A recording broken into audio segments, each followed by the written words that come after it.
Welcome, welcome. Today I get to talk to my friend Venus. Venus Castleberg is a visionary guide for spiritual leaders, and she's got over 20 years of experience in energy healing, transformation, and we have something in common. At age 30, she unexpectedly began seeing dead people and aliens when that really ignited her purpose to help others of us navigate this wild and crazy ride of spiritual awakening.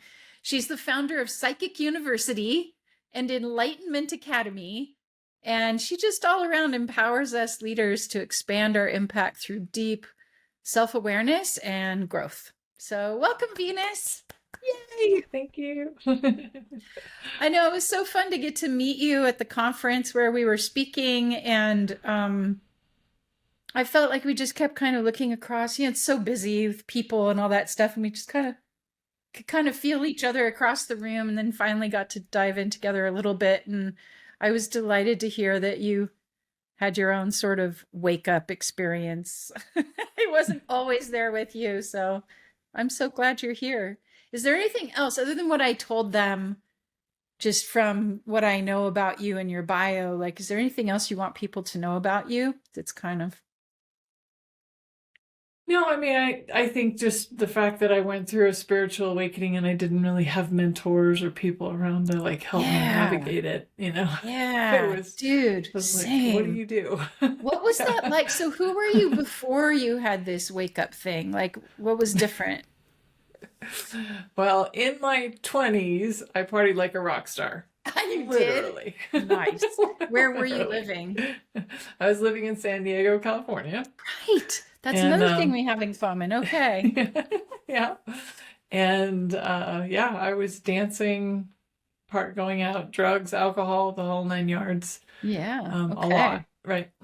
And then at 30, I was like, I think I need to quit. Like, I actually knew before 30 because I was like, when I turn 30, I'm going to quit. I'm going to be done. Okay. And I did. I walked away cold turkey when I turned 30. I was like, okay, I'm done. And, been there, done that. Now what'll I do? Yeah, exactly. So what happened? Did something happen there that turned on the psychic light bulb, or did it just show up? I mean, there was things when I was obviously doing drugs that I was like, I don't know if that's a hallucination or not. Oh, like, kind of like, maybe that is. I don't know if it is. So, somebody else see that right now? Yeah. Is it the intoxication, or is it just me? Yeah. Yeah. Okay. Interesting. But I had right before when I turned 28, I actually started going to massage school. So then in massage school, I was started down the holistic sort of path, right? Mm-hmm. And then I had an accident and I shattered my arm, like broke it in a million pieces. How'd you do that? ATV accident. Oh, crap. Wow. Yeah. Okay. And that was kind of my wake-up call, because I was like, wait, I don't think my bone's supposed to do that, right? Like, I knew enough about alternative healthcare that I'm like, I don't think bones are supposed to explode in your arm. Wow. So I was like, okay, I need to stop the partying and the drugs. So I was seeking-ish, but then kind of still playing. And then at 30, I was like, no more. I really have to, like, clean up my act and dive into school. And so I dove into all sorts of things: hypnotherapy, nutrition. I've studied 25 different modalities just because I'm an explorer. You're an explorer's whole gift. She's got to have it all. Yeah. All of it. So, and then I took Reiki, and I took Reiki 1, 2, and 3 master. I went to Reiki master. And when I came home from my Reiki master class, I was working on my then fiance, and I said, oh, that's weird. He's like, what? And I was like, a spirit just walked in the room. And he's like, well, describe him. And I said, well, tall, thin, sunken eyes, plaid shirt. He goes, oh, I know exactly who that is. That's Slim, the ranch hand from when I was a kid. I'm like, great, he's still alive? He's like, nope, he's dead. I'm like, fan-fucking-tastic. I'm a medium. No, see dead people. Yes. So, yeah. So it was pretty spontaneous and definitely wasn't something I was looking for or thought that, hey, I've always been different, so being even more weird or different wasn't like, yeah, let's sign up for that. So how were you different? Like, I mean, I want to say we were all weirdos, but I'm not sure that's true. I'm just curious, like, how did you feel like a weirdo? Even maybe that's what drove you to really wanting to party? Like, what was that? Well, my name's Venus. I didn't give myself that name. Okay, got it. So I was teased very young. I was like, what rhymes with Venus? Right. And, so I was just, I was tall when I was a kid. Pants didn't fit. They were always high waters. I was just teased a lot, So I learned to like play the middle of the road, fit in. I was never too popular, but never not too popular. I was like right there, friends with everybody. Because I didn't want to be weird. I didn't want to stand out, What was it that had you? Oh, sorry. Go. I'm just curious, what had you go to massage school? Yeah, I guess kind of, Saturn return. Okay. I'll throw that in there. Sure. Yeah, I'm sure Saturn return had something to do with that. But when I didn't, still at 28, I didn't know what I wanted to do with my life. And then I had a friend that said, well, maybe go to massage school and you can at least make some good money doing that job until you figure it out. And then I was about 2 weeks in and I was like, oh, I think I'm on the right track. I'm heading in the right direction. So, because you kind of dropped in. Did you feel like you kind of dropped into that work and you like the contact and stuff? Oh, yeah. Oh, yeah. I did. I still do massage now, not as much, but I've done it for 23 years. Wow. That's awesome. Yeah. So there you are. I'm going back to the story where you're giving your boyfriend Reiki and a dead guy walks in the room. Like, what were the judgments you had on people who see dead people at that time? Well, I don't think I really believed it was true. Right. Like, it wasn't even a reality to me. I didn't have those people around me. Like, my dad had died suddenly when I turned 18. And something I came to learn many years later is that the gifts that we're given are often for our own healing. And so, of course, I would have to become a medium because I had to get to peace with my dad being dead. I see. Oh, that's beautiful. Yeah, that's a beautiful frame. Huh. And then, so then you noticed that you could talk to this dead guy. What, did you like go searching for teachers who could teach you how to talk to dead people, or did you make up your own rules and stuff, or how did that work? No, I didn't. I fought it for 3 years. I was like, I don't want this gift, take it back. And, I just didn't want to be that really weird, crazy person. So were there more dead folks and aliens and stuff coming in talking to you? Yeah. Oh yeah. They were that, like, once they know that you can perceive them in some way, they like crowd in. They're like, well, somebody can like pay attention to me. Like some of the spirits, some of the ghost people don't even realize they don't have a body anymore. So you have to help them move on. You're like, hey, your body's done. It's time to move on. Sorry about that. And so, but I started to get depressed, and I just instinctively knew that I was depressed because I was fighting this awakening that I had. And then I was like, okay, self-imposed. I'm going to go on a vision quest to Sedona and see if I can get some answers or come to peace or terms with this. Yeah. So you went to Sedona, and then what happened? I did. Yeah. I stayed with a family friend, and luckily he was really open-minded and he believed in all this stuff. So he took me around to some cool things, like showed me some vortexes, introduced me to some people who were weirder than I was. Yes. It was like, oh, okay. I think I'm okay. I think I'll be okay if I just lean into this a little bit. I had my mom and I had always been close, so I hadn't told her for 3 years. So we were just getting farther and farther apart, and she didn't understand why. And I did a sweat lodge, lots of just stuff like ceremony and stuff. Yeah. Just to kind of ground, I guess, and just get comfortable in my own skin again. Yeah. And then as soon as I leaned into it, it was like the clouds parted. It was just like there was so much ease I started like clearing battlefields. Like it just became kind of second nature. Told my mom, she was like, I'm not surprised. Did you think I wouldn't love you anyway? You know, so, and at the time she was a hospice nurse. So I went to visit her shortly thereafter, and she had 3 visitors come. It was almost like my confirmation was also her confirmation. Totally. You know? Yeah, totally. Yeah. Wow. So how did you go from that to basically having a psychic university where you help other people through that process of learning to use their gifts? Well, like I said, I really saw it, like I came to see it many years later, though, that was really for my healing. And so I didn't teach it for a long time. I was just like, okay, that was really just so I'd get to peace. And then I, of course, got to see my dad and, you know, many other people that I cared about that when they passed over, they came to visit, you know, so that just gave me an inner peace as to what happens after death of the body. Yeah. So I didn't do anything for quite a while. And then I had a client who did like everything with me. I've facilitated, and because I have so many certificates, I've done a lot of different things. Yeah. And she had worked with me for like a couple years, and then one day she just came in and she was like, I feel like there's something else. I don't know what it is.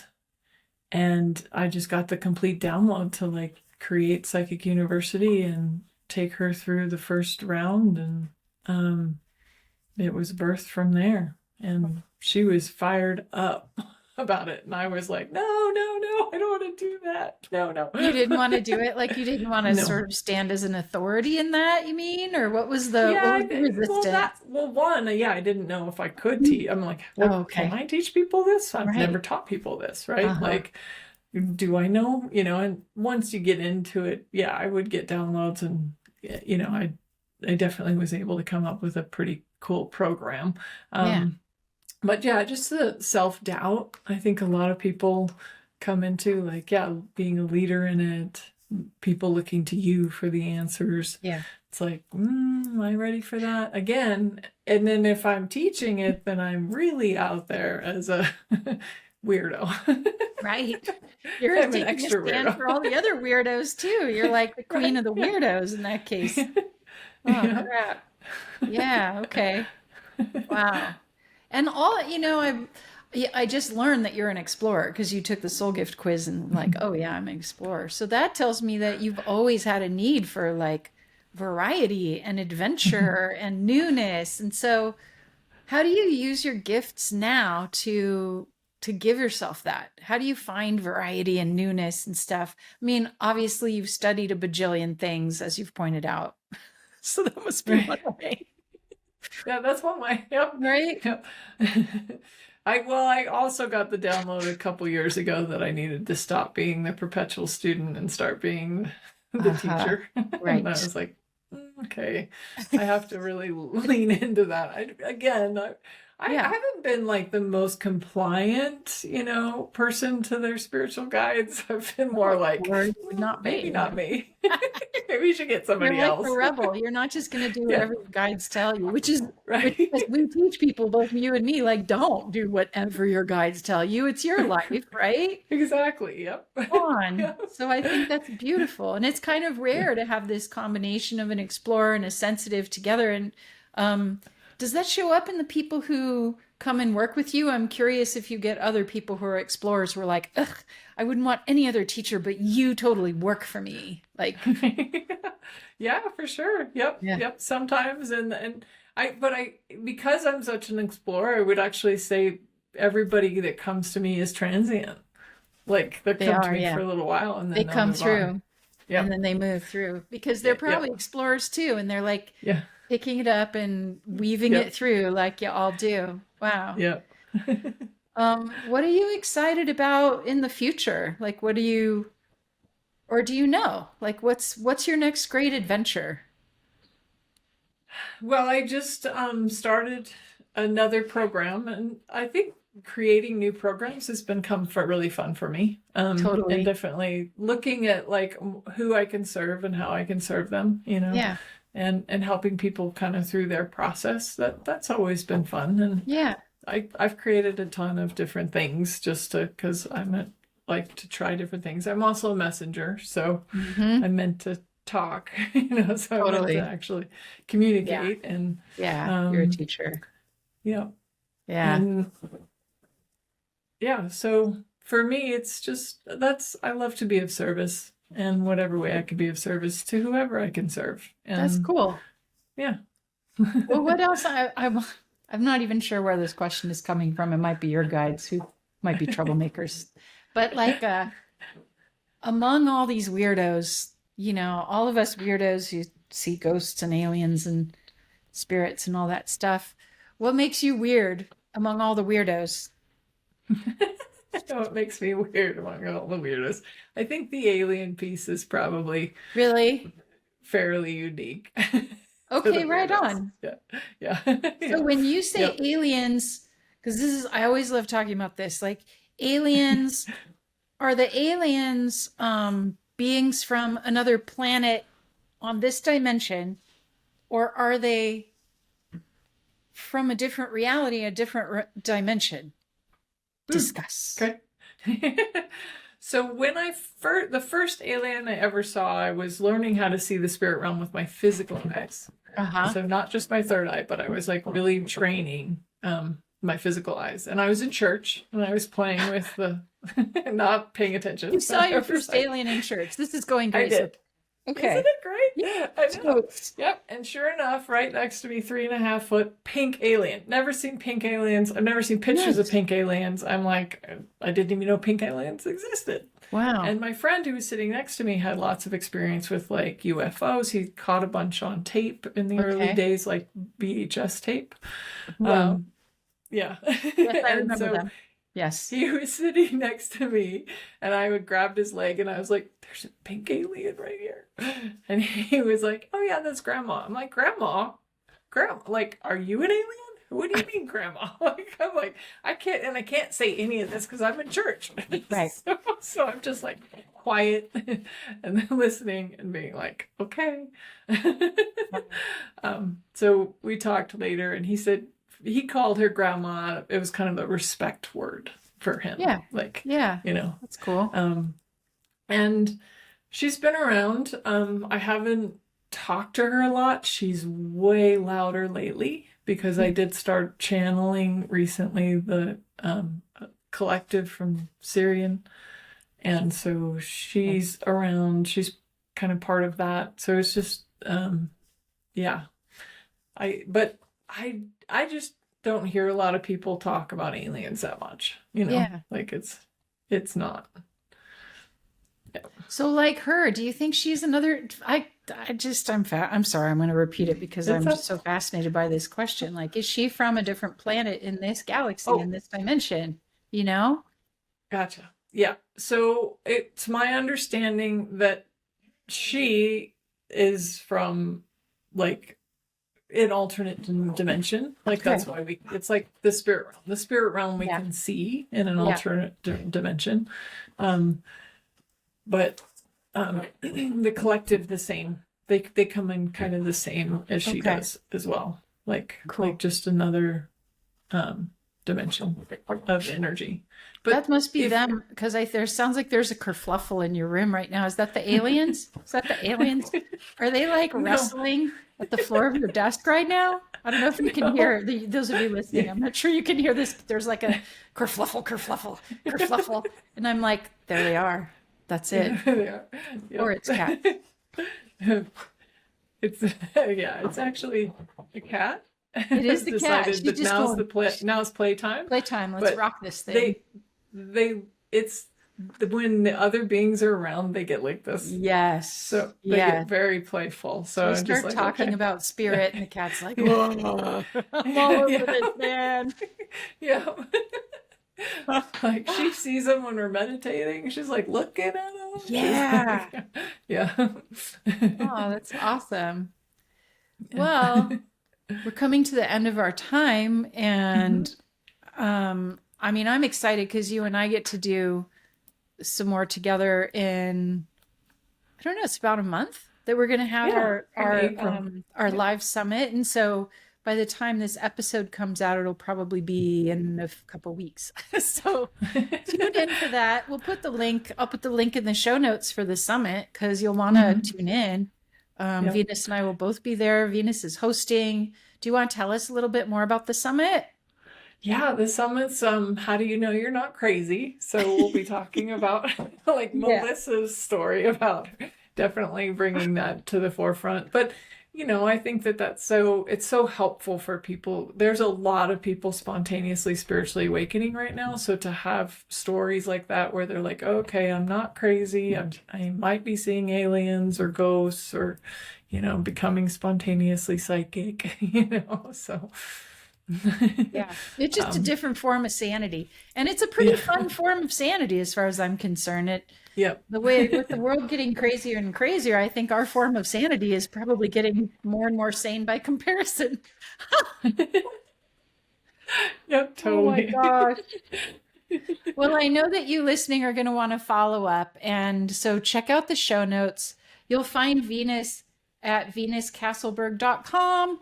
We're going to put her other links so you can follow her on social. She's got a YouTube. She's got a podcast. There's lots of fun information where you can get more from this very grounded, calm explorer who's willing to put things in real terms, even when you're seeing aliens and all the rest of it. So thanks for coming on the show, Venus. It's so fun to get to hang out with you. Yeah, thank you. It's been an honor. Yay. Bye, everyone. Bye.